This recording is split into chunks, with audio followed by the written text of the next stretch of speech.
Hi, Sandra here, and I'm here to help you have a happier relationship in your midlife years.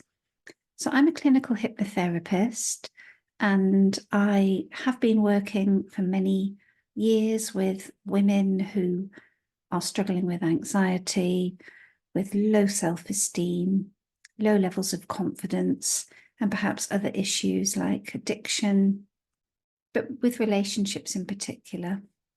So why do women in midlife stay in relationships that don't make them happy? And this could be you. Maybe you are at the stage, or rather at the age, where things just don't feel right. Maybe you're arguing a lot. It's very common. You might just notice that you just don't seem to have much fun anymore, much laughter, much intimacy. It could be that your kids, if you had them, aren't living at home anymore, and everything just kind of feels a little bit samey day to day. You're stuck in a rut, and perhaps you feel that you have just turned into roommates. You've entered the friend zone.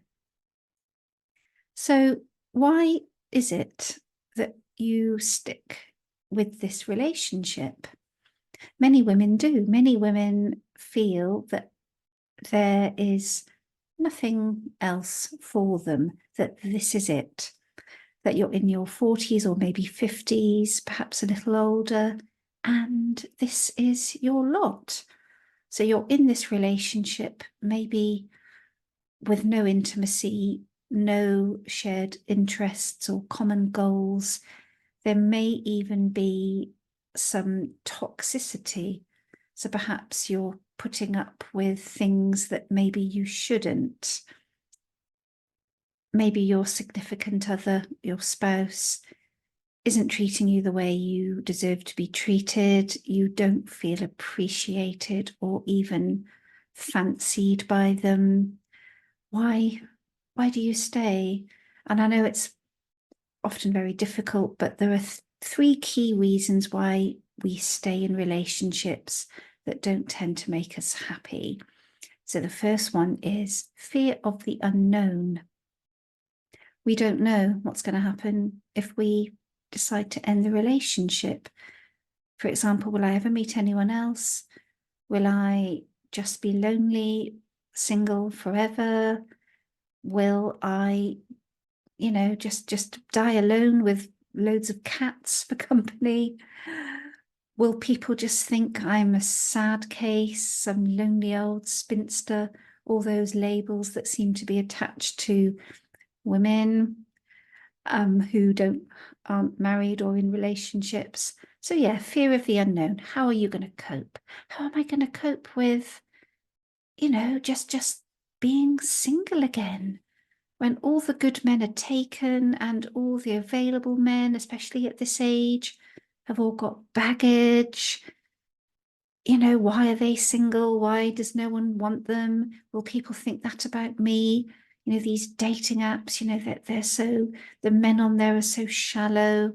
So yes, we fill our heads with all kinds of fears, negativity, don't know how on earth we're going to cope with the unknown.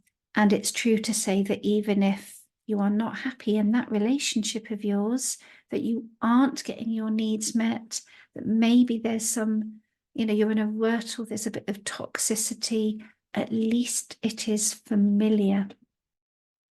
At least it's what you know.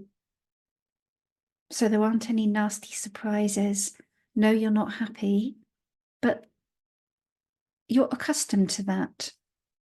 I'm not talking so much here about women who are in relationships where they are being abused. That's a different kettle of fish. What I'm talking about here is stuck in a rut, maybe with somebody that doesn't appreciate you, where there's no sex, no love, no warmth, and you're just trundling along. It's not really going anywhere, and you are scared of leaving. So it's fear of the unknown. And secondly, it's tied up in this kind of perception of women not really having much worth beyond a certain age. So it might be, well, I brought my kids up, I'm past my best with how I look, what do I have to offer? And it might be that you don't really have much of a sense of your purpose. So you may as well just stay put. So you might be dependent financially on your spouse or husband or whatever. And it just feels really scary because you'd end up having to support yourself, basically. It's not just financial, of course, there are all sorts of reasons why the idea of being independent is incredibly frightening. Oh, yes, for sure. But you know what? It doesn't need to be this way.